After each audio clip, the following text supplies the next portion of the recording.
Hello and welcome to KG Graves, the new one-on-one series where I focus on just one celebrity. Please like, subscribe and hit the bell for more content like this. Thank you to those of you who have already subscribed. This is number 28, Benjamin Britten, at St Peter's and St Paul's churchyard in Aldeburgh, Suffolk. Once again, this is another person with a long history, and I've had to cut the video down to more of the important facts about his life and his music. Edward Benjamin Britten was born on the 22nd of November 1913 in Lowestoft, Suffolk, England. He was an English composer, conductor and pianist. When Benjamin was 3 months old, he contracted pneumonia and nearly died. The illness left him with a damaged heart, and doctors warned his parents that he would probably never be able to lead a normal life. His mother Edith gave him his first lessons in piano and notation. He made his first attempts at composition when he was just 5 and started piano lessons when he was 7. In September 1928, Benjamin went as a boarder to the Gresham School in Holt, Norfolk. At the time he felt unhappy there, even writing in his diary of contemplating suicide or running away. He remained there for 2 years, and in 1930 he won a composition scholarship at the Royal College of Music, RCM, in London, where his examiners were the composers John Ireland and Ralph Vaughan Williams. He was at the RCM from 1930 to 1933, studying composition. He was also tutored privately by composer Frank Bridge. He won the Sullivan Prize for Composition, the Corbett Prize for Chamber Music, and was twice winner of the Ernest Farrar Prize for Composition too. The first of Benjamin's compositions to attract wide public attention were composed while at the RCM. These were Sinfonietta Opus 1, 1932, the Oboe Quartet Fantasy Opus 2, and were performed in a BBC broadcast on the 6th of August 1933, and also a set of choral variations called A Boy Was Born, written in 1933 for the BBC singers, who first performed it as a cappella in 1934. In that same period he wrote Friday Afternoons, a collection of 12 songs for the pupils of Clive House School, Prestatyn, where his brother was headmaster. In February 1935 he wrote the score for a documentary film called The King's Stamp. Benjamin became a member of the film unit's small group of regular contributors, another of whom was W.H. Auden, who he worked on several projects with and was a great influence on Benjamin, encouraging him to widen his aesthetic, intellectual and political horizons, and also to come to terms with his homosexuality. In the 3 years from 1935 to 1937, Benjamin wrote nearly 40 scores for the theatre, cinema and radio. Among the film music of the late 1930s, he composed Night Mail and Love from a Stranger, 1937, and for the theatre music, The Ascent of F6, 1936, On the Front, 1938, and Johnson over Jordan, 1939, and for music for radio, King Arthur, 1937, and The Sword in the Stone, 1939. In 1937, Benjamin's mother died, and he also met tenor Peter Pears. Later in the year he got to know Pears while they were both helping to clear out the country cottage of a mutual friend who had died in an air crash. Pears quickly became Benjamin's musical inspiration and close, though for the moment platonic, friend. His first work for him was composed within weeks of their meeting, a setting of Emily Bronte's poem A Thousand Gleaming Fires for tenors and strings. Benjamin often composed with particular performers in mind. His most frequent and important muse was his personal and professional partner, Peter Pears. Benjamin was a celebrated pianist and conductor, performing many of his own works in concert and on record. He also performed and recorded works by others, such as Bach's Brandenburg concertos, Mozart's symphonies, and song cycles by Schubert and Schumann. In April 1939, Benjamin and Pears sailed to North America, going first to Canada and then to New York. He and Pears consummated their relationship, and from then until his death they were partners in both their professional and personal lives. When the Second World War began, Benjamin and Pears turned for advice to the British Embassy in Washington and were told that they should remain in the US as artistic ambassadors while they did. While in the US, they worked on many compositions together. Benjamin and Pears returned to England in April 1942. During the long transatlantic sea crossing, he completed the choral works, a ceremony of carols and hymns to St. Cecilia. In 1944, he spent much of his time working on the opera Peter Grimes. This opened in 1945 and was hailed by the public and critics and became one of his best works. It also made him internationally famous. This was followed by the orchestral showpiece, The Young Person's Guide to the Orchestra, also in 1945.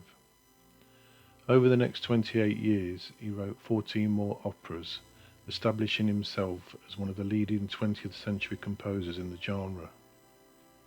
In addition to large-scale operas for Sadler's Wells and Covent Garden, he wrote chamber operas for small forces, suitable for performances in venues of modest size. Among the best known of these is The Turn of the Screw, 1954. Benjamin, Pears and Joan Cross set up the English Opera Group. A month after opening of Peter Grimes, Benjamin and Yehudi Menuhin went to Germany to give recitals to concentration camp survivors. What they saw at Belsen, most of all, so shocked him that he refused to talk about it until towards the end of his life. The aldeburgh Festival was launched in June 1948 with Benjamin, Pears and Crozier directing. The festival was an immediate success and became an annual event that has continued into the 21st century. New works by Benjamin featured in almost every festival until his death in 1976, including the premieres of his operas A Midsummer Night's Dream at the Jubilee Hall in 1960 and Death in Venice at Snape Maltin's Concert Hall in 1973. Throughout the 1950s, Benjamin continued to write operas. Billy Budd in 1951 was well received at its Covent Garden premiere and was regarded by reviewers as an advance on Peter Grimes. Gloriana 1953, written to mark the coronation of Elizabeth II, had a cool reception at the gala premiere in the presence of the Queen and the British establishment. In the 1950s, the fervently anti-homosexual Home Secretary, Sir David Maxwell Fyfe, urged the police to enforce the Victorian laws making homosexual acts illegal. Benjamin and Pears came under scrutiny and were visited by police officers in 1953. He was so perturbed that he discussed with his assistant, Imogen Holst, daughter of Gustav Holst, the possibility that Pears might have to enter a sham marriage, with whom is unclear. In the end, nothing was done. In 1967, the BBC commissioned Benjamin to write an opera specifically for television.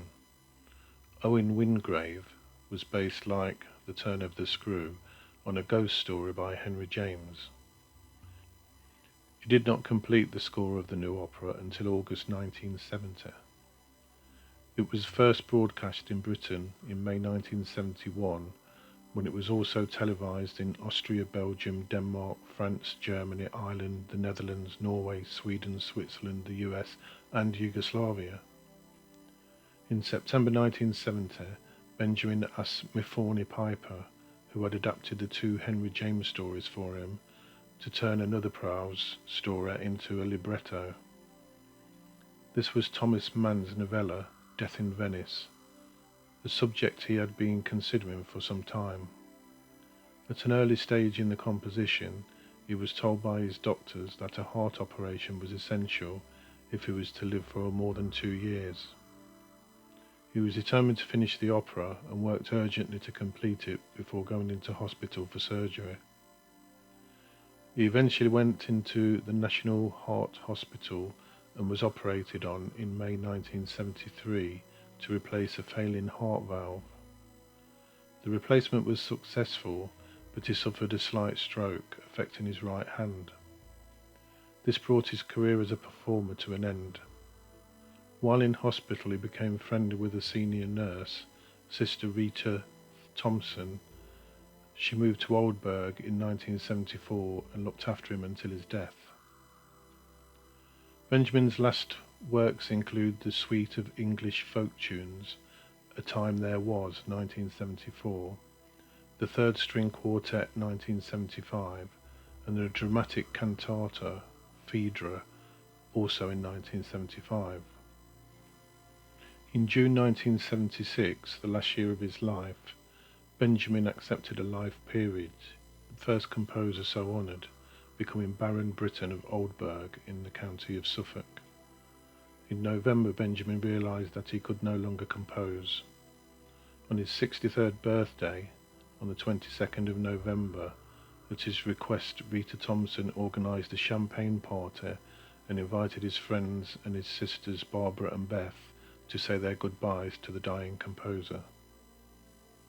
Benjamin died of congestive heart failure on the 4th of December 1976 at the age of 63.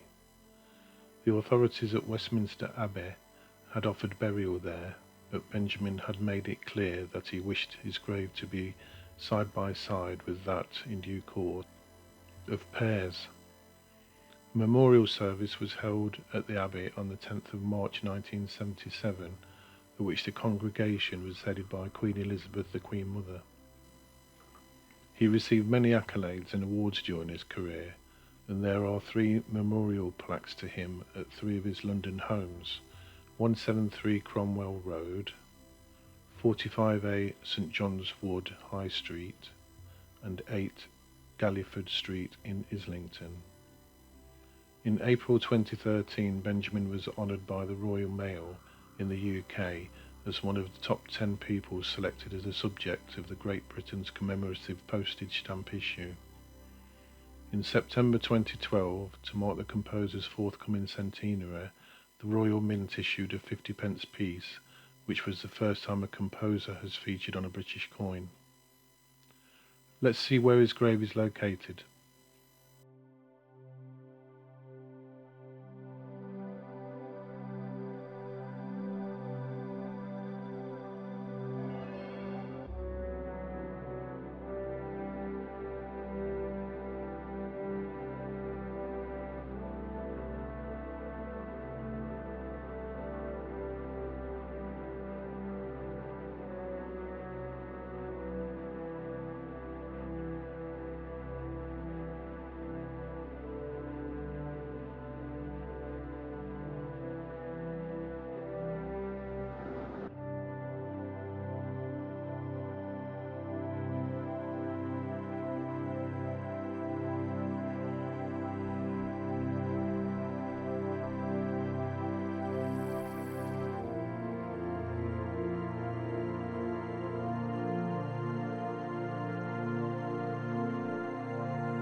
So there you have it, the grave of Benjamin Britten, composer, conductor and pianist. If you have enjoyed watching this video, then please like, subscribe and hit the bell for more content like this. Thank you for watching. See you on the next one.